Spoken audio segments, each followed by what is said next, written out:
The metallic sound sliced through the stillness of the night. Laura's heart raced as she squeezed Marco's hand in the passenger seat. The radio crackled with static, and the soft hum of crickets was suddenly replaced by an eerie silence. "You heard that, right?" Laura whispered, eyes wide and alert. Marco shrugged, trying to appear calm, though his hand trembled slightly on the steering wheel. "Probably just a branch. We're in the middle of nowhere, remember?" They were parked at a secluded spot, miles from any town, surrounded by thick woods that looked much more ominous in the dim light from the distant street lamp. It was the perfect place to get away from the prying eyes of everyone they knew. Or at least, it had seemed perfect, until now. Laura scanned the area nervously. Everything appeared normal until something caught her attention in the rearview mirror. A shadow, or maybe just a trick of the light, was moving between the trees, deeper in the woods. "Marco," she said, her voice barely audible, "there's someone out there." Marco sighed and leaned over, brushing her cheek with his hand. "Laura, it's just your imagination." He tried to kiss her, but before his lips met hers, a loud, scraping sound pierced the night. It was unmistakable, the sound of metal scratching against the side of the car. What the hell was that?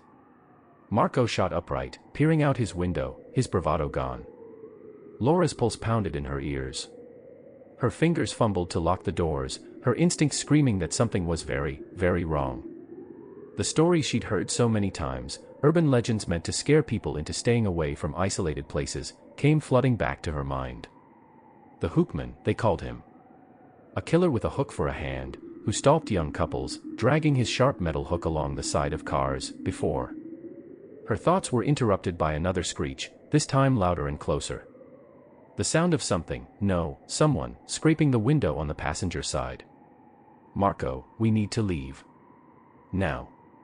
Laura's voice trembled, her hands shaking uncontrollably. Marco's hands moved quickly to start the engine. But before he could shift into gear, there was a loud bang, a metallic clunk that reverberated through the car. Marco froze, his face paling as he looked at Laura. Something, or someone, had slammed against the rear of the car. From the backseat window, Laura saw it. A shadowed figure, tall and looming, stood just outside the car, something shiny clutched in its hand. The faint moonlight caught on the glint of metal, a hook. "Oh my God, Marco. He's out there. Go, go, go." Laura screamed. Marco slammed the car into reverse, the tires screeching as the car jerked backward. The figure disappeared, but the sense of dread didn't leave them. As Marco threw the car into drive, another sound, this time a rapid thumping, like something dragging along the ground, grew louder. Marco's hands were slick with sweat as he gripped the wheel and hit the gas. The car lurched forward, the headlights cutting through the darkness of the narrow, winding road.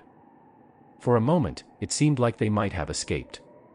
But then, without warning, the car stuttered, its engine coughing as the vehicle slowed to a crawl. "No, no, no," Marco muttered, his foot pressing harder on the gas. The car was barely moving. What the hell is going on? Behind them, Laura saw the figure again, walking slowly, deliberately, toward the car.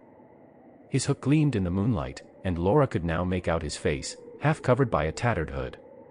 He wasn't in any rush. He knew they were trapped. "Marco, do something." Laura's voice cracked with panic, her eyes wide with terror. "I'm trying." Marco's foot slammed on the gas pedal, but the car sputtered uselessly. The engine coughed once more before going completely silent. The Hookman was now only a few feet from the car.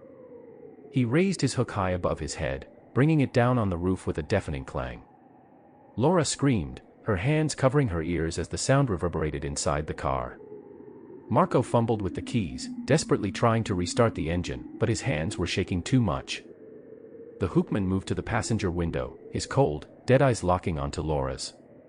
"Get out, Laura, run!" Marco shouted, shoving her toward the door. But before she could react, the hook smashed through the glass, sending shards flying through the air. Laura ducked, screaming as the sharp metal scraped against her arm, drawing blood. The car doors were locked, but the Hookman didn't seem to care. He reached through the broken window, his hook inches away from Laura's face. "Run!" Marco screamed again, lunging for the driver's side door. In a blind panic, Laura scrambled to unlock her door with her uninjured hand. Her fingers trembled as she fumbled with the lock, her vision blurry from tears and adrenaline. Suddenly, the lock clicked open, and Laura pushed the door open, throwing herself out of the car. She hit the ground hard, the air rushing from her lungs. For a split second, she lay there, gasping, the sound of her heartbeat deafening in her ears. But then the cold grip of terror took over. She had to get up. She had to run. Laura staggered to her feet, her legs wobbling beneath her. She could hear the sounds of Marco struggling in the car, the Hookman's low growls mixed with Marco's desperate yells. Laura. Marco's voice cut through the night, but she couldn't stop. Not now. With no idea where she was going, Laura ran blindly into the woods, branches slapping against her face as she stumbled through the thick brush.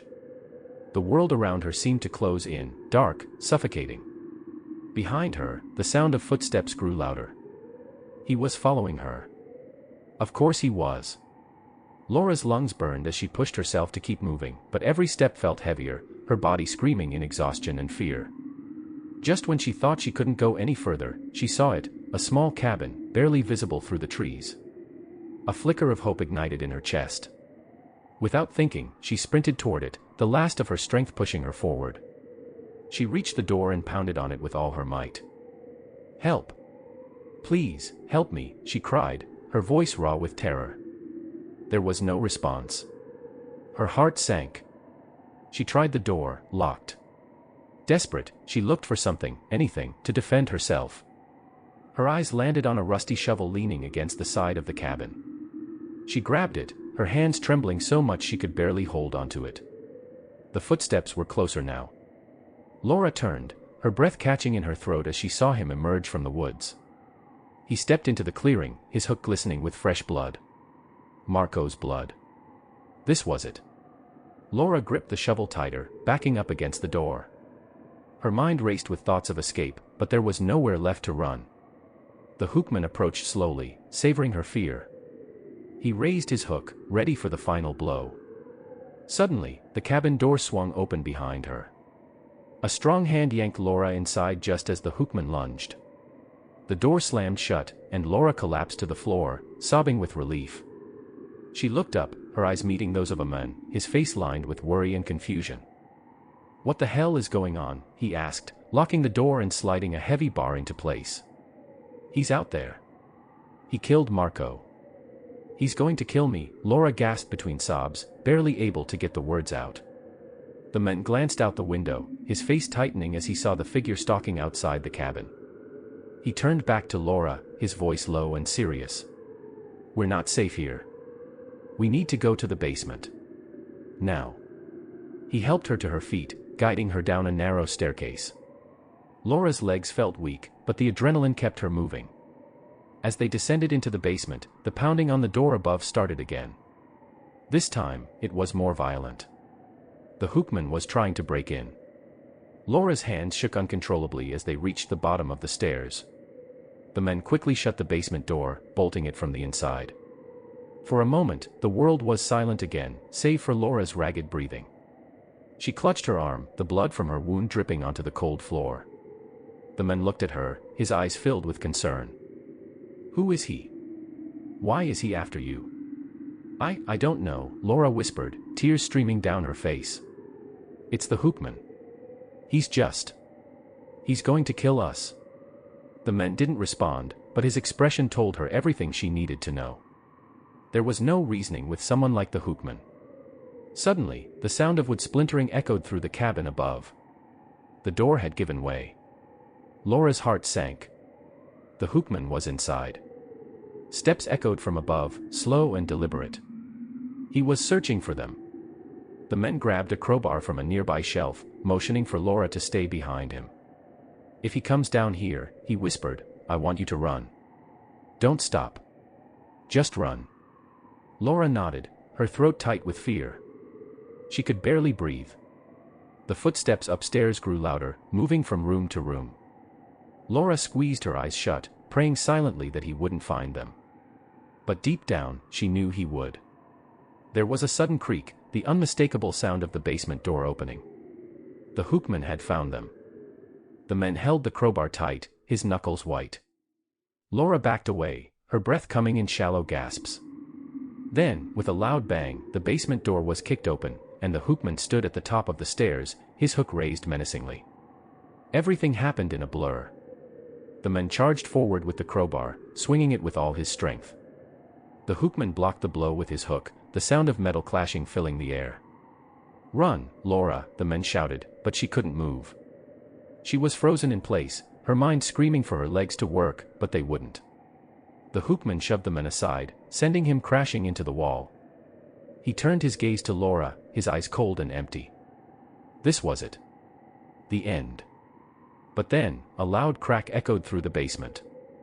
Laura looked up just in time to see the man, bloodied and bruised, swing the crowbar one last time. It connected with the Hookman's head, and he collapsed to the floor, his hook clattering beside him. For a moment, everything was still. Laura didn't dare move, her eyes locked on the motionless figure of the Hookman. Was it over? Could it really be over? The man staggered toward her, clutching his side. "We need to go," he said, his voice barely a whisper. Laura nodded, her body trembling as they made their way up the stairs. They stumbled out of the cabin and into the cold night air, neither of them daring to look back. The Hookman was dead. But as they disappeared into the darkness of the woods, a single thought lingered in Laura's mind. Urban legends never really die.